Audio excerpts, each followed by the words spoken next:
네, 어, 저는 10학번 남궁정이라고 하고요. 이번 학기 유성민 교수님의 유러닝 수업 마지막 어, 과제인 짧은 강의 만들기로 저는 주제를 게임과 게이미피케이션 그리고 이러닝이라는 주제로 짧은 강의를 좀 만들어 보려고 합니다. 교수님께서 짧은 강의 만들 때 자동차 안에서 그 조용한 환경으로 하셨다고 하셨는데 저도 아무도 깨어있지 않은 새벽 시간에 제 방에서 조용한 환경을 만들고 녹화를 지금 하고 있습니다. 저는 마지막 수업 키워드들이 굉장히 많았잖아요. 이번 수업에서 키워드들이 굉장히 많았는데 마지막 수업에서 잠깐 언급이 되었던 게이미피케이션, 그러니까 우리말로 하면 게임화에 대해서 좀 주제를 말해보고자 합니다. 저는 좀 게임에 대해서 굉장히 게임을 좀 되게 즐겨하는 편이라서 취미도 게임이고 그리고 스트레스 푸는 방법도 게임이고 그래서 뭐 안 해본 게임이 없을 정도로 굉장히 좀 게임을 좀 많이 하는 편인데요. 두루 또 종류 상관없이 또 두루 하는 편인데요.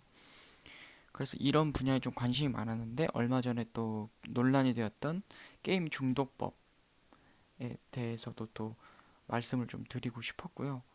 그리고 그것을 또 이러닝에 어떻게 적용을 시킬 수 있는지 또 어떻게 융합을 하면 효율적으로 사용을 할 수 있을지에 대해서 제 생각을 아주 좀 길게는 못하고 좀 짧게 해서 짧은 강의 좀 진행을 좀 짧은 강의라고 하기 좀 그러네요. 예, 이번 프레젠테이션 진행해 보도록 하겠습니다.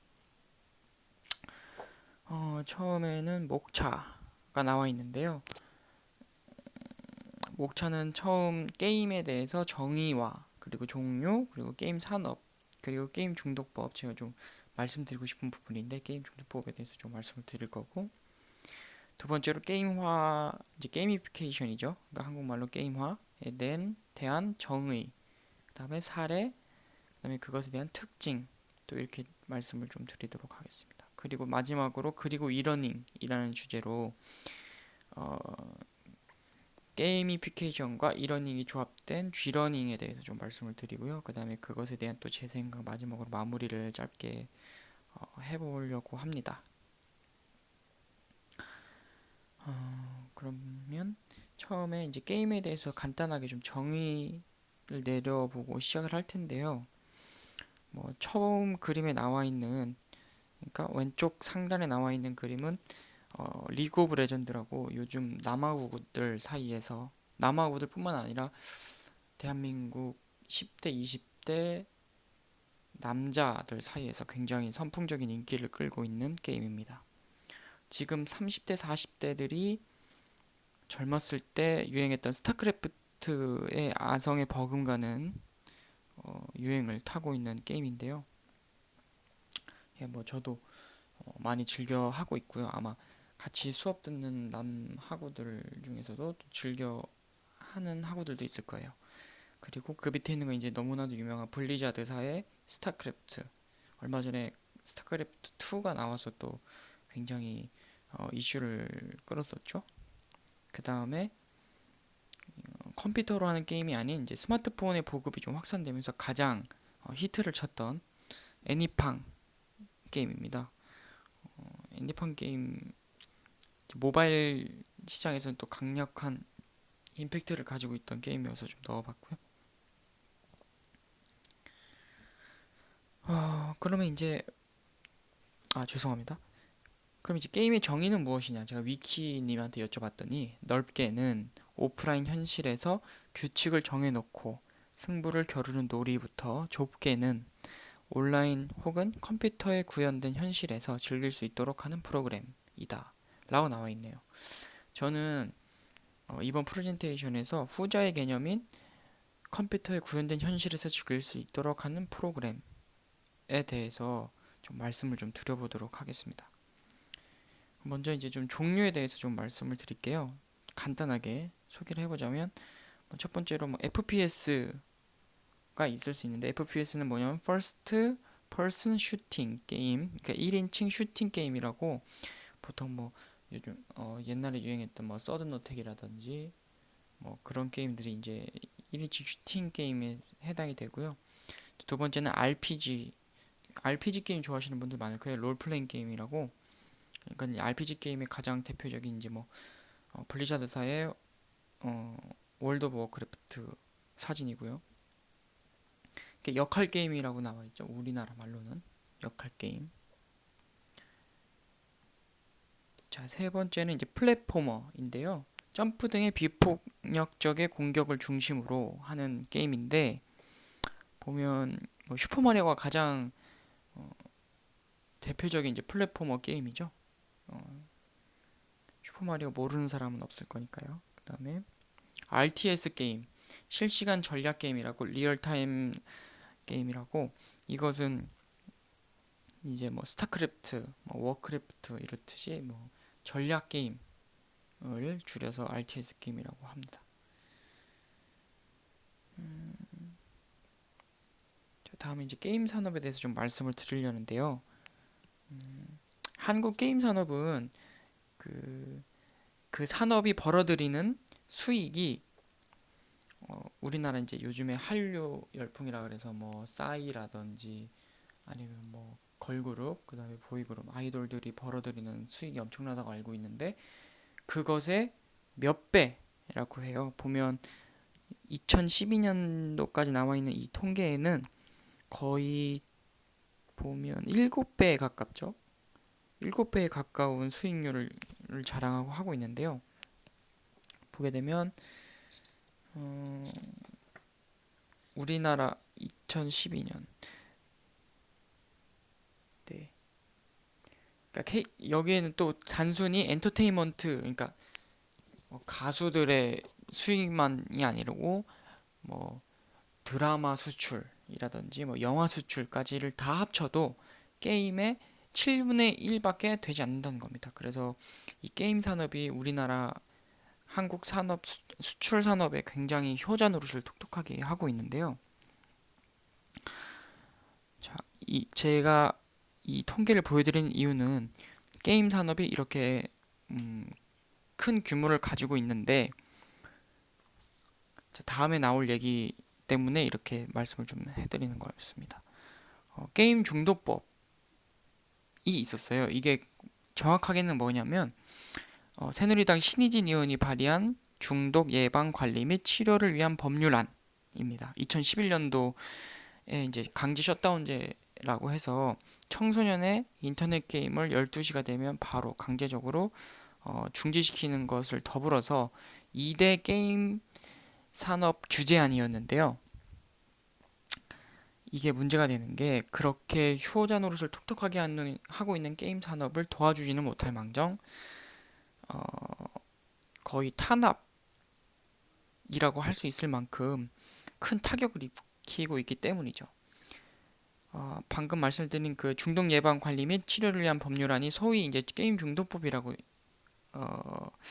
말할 수 있는데요. 이게 왜 게임 중독법인지에 대해서 말씀을 잠시 드리면 게임 중독법은 사실 게임 중독법이라는 이름의 법이 나와 있는 게 아니고요. 3대 중독, 마약, 술, 그리고 도박 여기에다가 게임을 추가시키겠다라는 그런 법안이었거든요. 그래서 마약, 술, 도박과 게임을 동일한 선상에서 바라보는 것이 된 거죠. 그래서 사실상 게임 산업에 대한 사망 선고가 됐습니다. 그래서 10만 명 이상의 지금 게임 산업 관련 업종을 가지고 있는데 일자리를 가지고 있는데 죄송합니다. 굉장히 큰 타격이겠죠. 그러니까 뭐 꼭 게임을 만드는 게임 제작 아니면 게임 개발자들뿐만 아니고 아까 말씀드렸던 LOL, 스타크래프트 등 전 세계적으로 한국의 이름을 날리고 있는 프로게이머들의 위상에도 큰 문제가 생기겠죠. 왜냐하면 그들은 자국에서 마약과 동일한 취급을 하는 행위를 생업으로 삼고 있는 사람이 될 것이니까요. 그리고 뭐 G스타라든지 아니면 뭐 블리자드사에서 하는 뭐 게임 박람회라든지 이런 거를 우리나라에 유치할 때도 우리나라에서는 그게 이제 마약 전시회가 되겠죠. 뭐 되게 비약이라고 얘기를 할 수 있으나 이것은 인식의 문제로 게임을 마약, 술, 도박 이런 그 사회 악이라고 불릴 수 있는 이런 것들과 동일선상에 둔다는 것은 정말 말이 안 된다고 생각을 합니다. 그럼 이제 이 게임 중독법은 아직 통과가 안 됐어요. 아직 통과는 안 됐는데 이거를 통과를 시키려고 하고 있고 그것에 대해서 한국 게임 산업 관련 종사자들이 굉장히 반대를 하고 있는 그런 상황이죠. 그래서 게임이 마약인지에 대해서 좀 논란이 많았습니다. 그래서 저는 개인적으로 게임은 마약이 아니고 엔터테인먼트며 한 가지의 산업이다라고 얘기를 좀 드리고 싶네요. 굉장히 이 게임 중독법이 발의가 됐을 때 굉장히 논란이 되었을 때 그때 당시 제가 되게 음, 뭐라 그럴까 관심이 좀 많았습니다. 제가 하도 게임에 즐겨하는 편이어서. 네. 다음은 이제 게이머에 대해서 좀 말씀을 드려볼 건데요. 게이미피케이션이라고 나와 있죠. 저희 수업 시간에도 한번 얘기가 나온 적이 있고 여기 게이머의 정의가 뭐냐면 한국어로는 게이머라고 번역이 되고요. 그리고 비즈니스, 교육, 금융, 헬스케어 등 게임 이해 영역에서 규칙, 목적과 같은 게임이 디자인적 요소나 동기 유발, 재미와 같은 게임 메커니즘을 활용하는 것을 일컫습니다. 어, 게임은 보통 컴퓨터 그래픽이라든지 조작 인터페이스, 규칙 뭐 이런 것들이 구성 요소인데 게임화로 된 그 도구적 게임은요 그 일부를 선택적으로 이용을 할 수 있습니다. 이런 게임적 사고와 기법을 통해서 유저를 몰입시키고 문제를 해결하는 과정 이 게임화죠. 그래서 이제 게임화의 사례를 한 두 가지 정도 제가 들어 드릴게요. 일단 첫 번째로 뭐 이거는 제가 검색하는 과정에서 나왔던 건데 보통 브로콜리나 뭐 먹기 싫어하는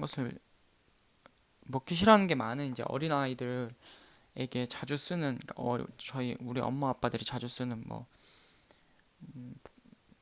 브로콜리 비행기를 입안에 착륙시킨다고 말하면서 브로콜리를 먹고 나면 맛있는 뭐 젤리를 준다든지 과자를 준다든지 하는 것으로 이거는 이제 어떻게 보면 좁은 의미의 아니 그러니까 넓은 의미의 게임화의 범주에 들어갈 수 있는 거겠죠. 이렇게 함으로써 아이들의 행동 변화를 이끌고 보상도 주고 이런 식의 게임하고요. 그리고 이제 이 화면에 나와 있는 게임의 사례는 어 일단은 링크드인 저희가 한번 그 수업에 나온 적 있죠. 이 링크드인에서 프로필을 작성하는데 개인 정보를 채워 나가면 막대 형태의 그 프로그레스 바가 점점 이렇게 채워지는 걸 보고 그 유저들이 이걸 이 프로필을 내가 작성을 하면 이 막대 형태가 채워지겠구나라는 느낌을 들게 하는 거죠. 그리고 뭐 게임화된 서비스 옆에 이렇게 설명이 나와 있고요. 그다음에 이제 뭐 뭐 우리나라 카페에서는 모르겠는데 보면 어, 어떤 위치에서 체크인을 할 때마다 그러니까 뭐 결제를 한다든지 아니면 커피를 산다든지 할 때마다 배지를 주는데 이 가장 많은 위치 그러니까 한 지점이 아닌 많은 지점에서 체크인을 한 사람에게는 시장이라는 지위 그러니까 어떻게 보면 퀘스트를 완료를 하고 그 사람에게 보상을 주는 거죠. 시장이라는 지위. 그래서 이거를 얻기 위해서 경쟁이 일어났다. 보면 이제 그것의 원리는 고객에게 경쟁심을 불러일으켜서 카페를 자주 방문하게 만들고 이를 통해 고객을 유지하는 효과를 거뒀다라고 되어 있네요. 그리고 마지막 세 번째로 드라이클리너, 그 세탁소죠. 세탁소에서 드라이클리닝 매장을 한번 이용할 때마다 한 개씩 스탬프를 부여한다. 이거는 우리나라에서 굉장히 많이 이용하고 있는 게임화 사례죠. 그래서 목표 달성 관련된 심리적 기제를 불러일으키면서 내가 이 스탬프를 많이 찍어야 되겠다. 그리고 우리나라 같은 경우는 스탬프를 뭐 10번 찍으면 음료가 무료라든지 치킨 반마리가 뭐 무료라든지 이런 보상 기제도 있죠. 그래서 드라이 클리닝 서비스를 이용하는 사용자의 가치 인식을 향상시킨다라고 나와 있네요. 네. 죄송합니다. 그러면 이제 뭐 게이미피케이션의 특징이라고 나와 있는데요. 이것은 제가 이제 말로 좀 설명을 해드리려고 하는데, 이거는 저희 그 교수님이 나눠줬던 그 유인물에도 있지만 제가 또 검색을 해본 바로는 게임화의 특징 첫 번째는 게임 플레이, 그러니까 규칙에 기반한 경쟁을 통해서 게임을 즐기게 된다. 그리고 두 번째 창조성, 자기 주도적인 실행을 통해 효율적인 교육이 가능하다. 세 번째 커뮤니케이션, 다른 사람들과 커뮤니케이션을 통해 교류하고 자기 표현을 통한 만족을 얻을 수 있다. 네 번째 보상, 점수, 리더보드, 상품 같은 보상체계를 통해 동기부여를 할 수 있다. 그 다음에 다섯 번째 바이럴리티, 웹과 SNS를 통해 급속도로 확산되고 전달된다. 라고 나와 있는데요. 이 그 게이미피케이션들의 특징을 쭉 보면 굉장히 교육에 접목시켰을 때 굉장히 높은 효율성을 일으킬 수 있게끔 생각이 되더라고요. 그래서 저는 이 게이미피케이션이 교육에 접목되었을 때 굉장한 시너지 효과를 낼 수 있다고 생각을 합니다. 그래서 보니까 저희가 뭐 수업 시간에 계속 뭐 M러닝, E러닝, U러닝, 뭐 B러닝, D러닝 되게 많이 배웠는데 G러닝이라는 단어도 있더라고요. 용어가. 그래서 G러닝이 뭐냐면 게임 베이스드 러닝, 그러니까 게임 러닝이라고 되어 있는데 게임 콘텐츠를 교육에 이용해서 학습 효과를 높이고자 하는 활동이다. 에듀테인먼트라고도 하네요. 뭐 에듀케이션하고 뭐 엔터테인먼트하고 뭐 그 합한 단어 같아요. 게임상에서 가상의 체험을 하면서 다른 유저들과 소통하면서 배운다면 학생들에게 최고의 교육 콘텐츠가 될 것이다. 학생들은 흥미를 가지며 가상현실에서 교육을 자연스럽게 받아들일 수 있다. 보통 이제 G러닝 아까 제가 게이머의 특징에서도 말씀드리고 계속 어, 게임이라는 그런 특징을 보았을 때 가장 큰 게 동기부여고요.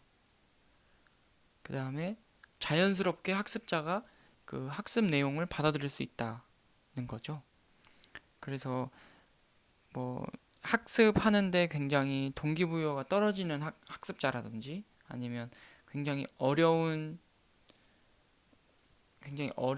학습 내용을 가지고 학습을 해야 되는 환경이라든지 그런 환경에서 어, G러닝은 굉장히 효과적인 방법이 될 수 있다고 생각을 합니다. 그래서 제 생각은요, 지금까지 쭉 말씀을 드린 제 생각은 어, 지금 이렇게 해고서 뒤를 생각해 보니까 굉장히 좀 두서없이 말을 좀 한 것 같은데 어, 뭐 중도법도 얘기해 드렸고 게이미피케이션에 대해서도 말씀드렸는데 그리고 게임 산업, 한국 게임 산업이 얼마나 대단한지에 대해서도 말씀드렸습니다. 그래서 우리나라는 그렇게 게임 분야에 대해 막강한 기술력과 인프라를 가지고 있습니다. 게다가 이것을 마케팅이나 특히 교육 분야에서 게이미피케이션, 그러니까 게임에 대한 인프라, 그럼 우리나라의 그런 막강한 인프라와 기술력, 인력을 도구를 사용을 한다면 어, 효율적인 교육 성과를 얻을 수 있는 그런 게임 어플이라든지 게임이라든지 그런 거를 또 얻을 수 있는 영역이 충분히 된다고 생각을 하고요. 또 교육 성과뿐만 아니라 지금 또 인터넷 윤리 문제로 스마트폰, 그다음에 게임 중독 문제에 시달리고 있는 청소년들에게 건전한 방법으로 게임을 이용하는 방법을 또 알려줄 수 있어서 두 마리의 토끼를 잡을 수 있다라고 생각을 합니다. 그래서 저는 정부가 아니죠. 그러니까 이 게임 중독 법안을 정말 통과시키면 안 된다고 생각을 하는 게 이렇게 무조건 황금알을 낳는 이런 산업을 규제를 해서 게임 중독을 치료하기보다는 이렇게 좀 건전한 방법으로 교육과 게이미피케이션의 조합을 통해서 게임 중독을 해결한다든지 그런 게임 중독성을 또 역으로 이용해서 그걸 교육에 또 쏟게 한다든지 이런 식으로 예, 제도의 방향을 좀 잡아야 된다고 생각을 합니다. 그래서 게임선에 대한 탄압을 좀 중단했으면 좋겠습니다. 그리고 적극적으로 좀 지원을 해서 게임 산업과 교육의 융합 그리고 게임 산업 그리고 게임 자체에 대한 그런 사회적인 인식 그런 게 좀 개선되었으면 좋겠다는 제 어, 생각이었습니다. 정말 이게